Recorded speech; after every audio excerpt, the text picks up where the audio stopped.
Bien, donc soit vous connaissez vos raccourcis clavier par cœur, soit vous avez ici cette petite chose. Attention à ne pas confondre. Ce petit cube viewport vous permet de voir d'une manière frontale, d'une manière right, d'une manière top, orienter différemment ou revenir à l'origine. Bien. Mais attention, ce n'est pas les vues top ni les vues left. C'est de voir en dessus, au-dessus, la vue perspective. De voir en vue left la vue perspective.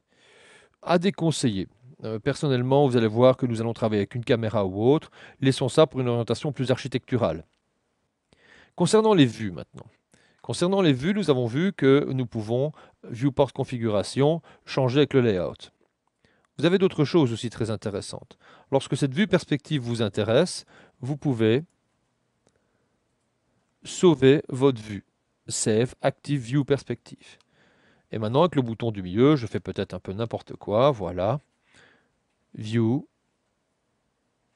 Restore Active View Perspective. Pour la retrouver. Vous pouvez comme ça sauvegarder une vue qui peut vous intéresser. Bien. Revenons un petit peu à la manipulation. Alt, bouton du milieu, permettez de tourner. Sachez que si vous appuyez sur Alt et en même temps sur Shift, c'est-à-dire majuscule, vous pouvez bloquer la rotation. Comment bloquer cette rotation? Il est très important dans 3D Studio Max de ne pas déplacer la souris n'importe comment. Déplacez-la toujours à l'horizontale ou à la verticale.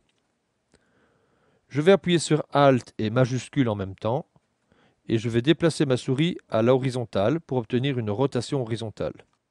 Lorsque je déplace ma souris à la verticale, j'obtiens un blocage de la rotation à la verticale. Shift bloque le raccourci Alt, bouton du milieu. Et c'est exactement pareil pour le déplacement. Le déplacement est libre. Si j'appuie sur Shift, je bloque à l'horizontale mon déplacement ou à la verticale, ce qui est des fois très intéressant dans une vue caméra pour faire une sorte de panoramique. Si je peux me permettre, je vais ici vous déconseiller d'utiliser la roulette pour vous rapprocher ou vous éloigner. Je vous conseille toujours de faire CTRL-ALT pour vous rapprocher progressivement et vous éloigner progressivement. Sachez que ALT-GR est la combinaison de CTRL-ALT. Avec le bouton du milieu, vous comme ça, vous zoomez et vous dézoomez progressivement. Vous retrouvez ici différents raccourcis clavier. Alors, les raccourcis qui sont ici vous permettent de rezoomer sur la vue active, la grille ou les objets. Vérifions, je clique et je recadre. Le raccourci est très simple, c'est Z pour recadrer automatiquement. Vous recadrez sur quoi? Ici, vous recadrez sur la grille. Nous allons créer notre premier objet pour comprendre aussi un peu mieux les manipulations. Pour créer un objet, tout simplement, créer 3D, géométrie, et nous allons utiliser cette fameuse théière. Sachez que cette théière, de manière anecdotique, c'est en fait notre objet, premier objet créé en 3D. D'où cette petite typote qui est un clin d'œil historique. Pourquoi j'ai créé cet objet? Créer typote. Un simple clic et une manipulation de la souris va vous permettre de créer cette typote. Cliquez, maintenez la pression et déplacez. Pour supprimer, supprime au clavier. Si je fais recadrer, vous pourrez remarquer qu'il ne recadre plus par rapport à la grille, mais par rapport à l'objet. Lorsque je fais Alt, rotation, ça tourne par rapport à l'objet, ou par rapport à la grille, on ne sait pas trop. En effet, je vais supprimer cet objet. Et je vais créer maintenant ma typote ici. Regardez bien, lorsque je fais Alt, bouton du milieu, vous remarquez que je tourne par rapport au centre. Pour éviter cette problématique et tourner par rapport à l'objet, je vous conseille de modifier certains paramètres qui sont ici en dessous.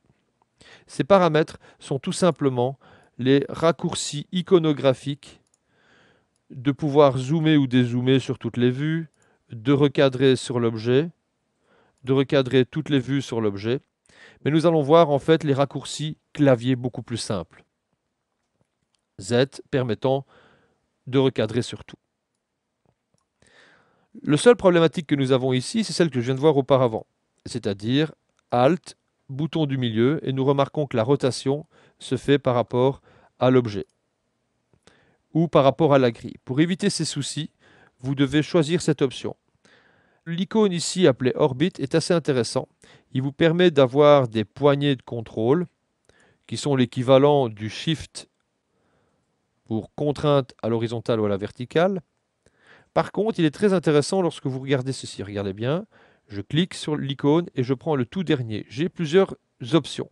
Le tout dernier permet de faire une rotation par rapport à ce qui est sélectionné. Il y a 3 icônes. Le tout premier en haut, c'est pour sélectionner la rotation par rapport au centre de l'univers, la grille par défaut, par rapport à l'objet ou ses composants. Sachez qu'un objet 3D est composé de points ou de faces. Je prends généralement le tout dernier, ce qui me permet comme ça, qui peut le plus, peut le moins. Pour enlever ceci, clic droite dans la vue. Je répète, je prends le tout dernier icône. Pour enlever cette manipulation, clic droit dans la vue.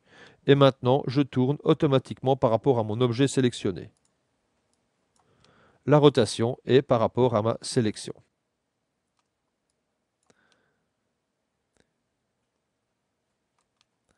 Bien. File, Reset, pour nettoyer tout mon environnement. Je répète. Alt, bouton du milieu, une rotation. Alt, Shift, vous bloquez. CTRL, Alt, vous dézoomez ou vous rapprochez. On va créer un simple objet, le mettre ici à l'extérieur de la grille. Pour pouvoir tourner autour de cet objet avec Alt, bouton du milieu, n'oubliez pas d'activer le tout dernier icône. Lorsque vous avez ce menu, s'il vous encombre la vue, clic droit. Voilà pour commencer à manipuler un petit peu nos vues. En fait, ici, ce n'est pas l'objet qui bouge, mais c'est vous qui tournez autour de cet objet. Nous allons maintenant, par la suite, faire bouger les objets, voir les autres options d'affichage.